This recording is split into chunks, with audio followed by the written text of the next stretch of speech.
महाभारत का अंत भगवान श्री कृष्ण के एक झूठ ने बदल दिया।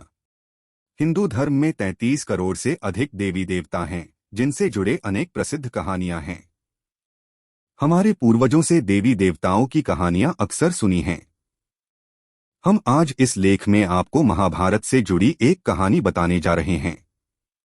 हम सबने सुना है कि जंग और प्यार में सब ठीक होता है, और महाभारत के युद्ध में भी ऐसा हुआ।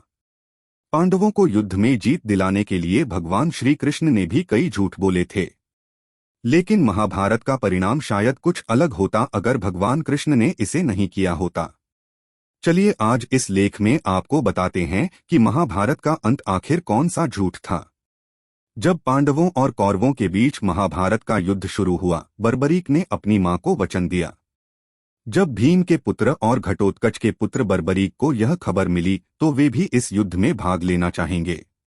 बर्बरीक ने अपनी मां से युद्ध में शामिल होने की अनुमति मांगी। तब बर्बरीक की मां ने कहा कि मैं तुम्हें युद्ध में भाग लेने की अनुमति दे रही हूं, लेकिन तुम उसी पक्ष का साथ दोगे जो कमजोर होगा। बर्बरीक ने कमजोर पक्ष की मदद करने का वादा किया और अपनी माता से आज्ञा लेकर युद्ध में चले गए। जब भगवान कृष्ण ब्राह्मण के वेश में मिले, उनके पास बर्बरीक की तरकश में केवल 3 ही बाण थे जो भगवान शिव से उन्हें दिए गए थे। तीनों बाण इतने शक्तिशाली थे कि वे तीनों राज्यों को जीत सकते थे। जब वे बर्बरीक युद्ध में जा रहे थे, रास्ते में ब्राह्मण वेश में भगवान कृष्ण से मिले। उनकी हंसी उड़ी जब वे जानते थे कि बर्बरीक केवल 3 बाण से युद्ध में आया था। कृष्ण ने कहा कि तुम युद्ध में सिर्फ 3 बाण लेकर क्या करोगे? जवाब में बर्बरीक ने कहा कि वे सिर्फ इन 3 गोली से पूरे ब्रह्मांड को हिला सकते हैं। परीक्षा लेने के लिए भगवान कृष्ण ने एक पीपल के पेड़ की ओर इशारा करते हुए कहा कि अगर तुम सच कह रहे हो तो इस पेड़ के सभी पत्तों को एक ही बाण से भेद कर दिखाओ। बर्बरीक ने अपना शीश दान में दिया। बर्बरीक ने अपने तरकश से एक बाण निकालकर पेड़ के पत्तों को मार डाला। पेड़ के सभी पत्तों को तोड़ने के बाद वह बाण को कृष्ण के पैर के चारों ओर घुमाने लगा। बर्बरीक ने कृष्ण को बताया कि उसके पैर के नीचे पत्ता है, उसे हटा दो, नहीं तो ये बाण उसके पैर को भी वेध देगा। भगवान कृष्ण ने बर्बरीक की वीरता देखकर उनसे पूछा कि वे इस युद्ध में किस तरफ भागेंगे।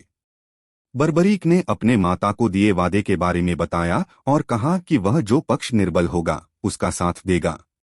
उस समय भगवान श्री कृष्ण को पता था कि कौरव युद्ध में हार रहे थे। कृष्ण को चिंता हुई कि अगर बर्बरीक उनका साथ देता तो परिणाम गलत होगा। यही कारण था कि ब्राह्मण का मुख लगाकर श्री कृष्ण ने वीर बर्बरीक से दान करने की इच्छा व्यक्त की और उन्होंने तुरंत अपना शीश मांग लिया। बर्बरीक ने कृष्ण को हंसते हुए अपना शीश काट दिया। बर्बरीक ने कृष्ण को शीश देने से पहले कहा कि वे इस युद्ध को पूरा देखना चाहते हैं। तब श्री कृष्ण ने बर्बरीक के शीश को युद्धस्थल के पास सबसे ऊंचे स्थान पर रखा और कहा कि खाटू श्याम नाम से कलयुग में उनकी पूजा की जाएगी। श्री कृष्ण के एक झूठ ने महाभारत का अंत बदल दिया।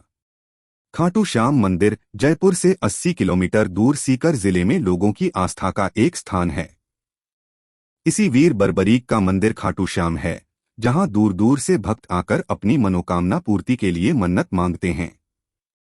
युद्ध देखने के लिए भगवान कृष्ण ने इसी स्थान पर बर्बरीक का शीश रखा था।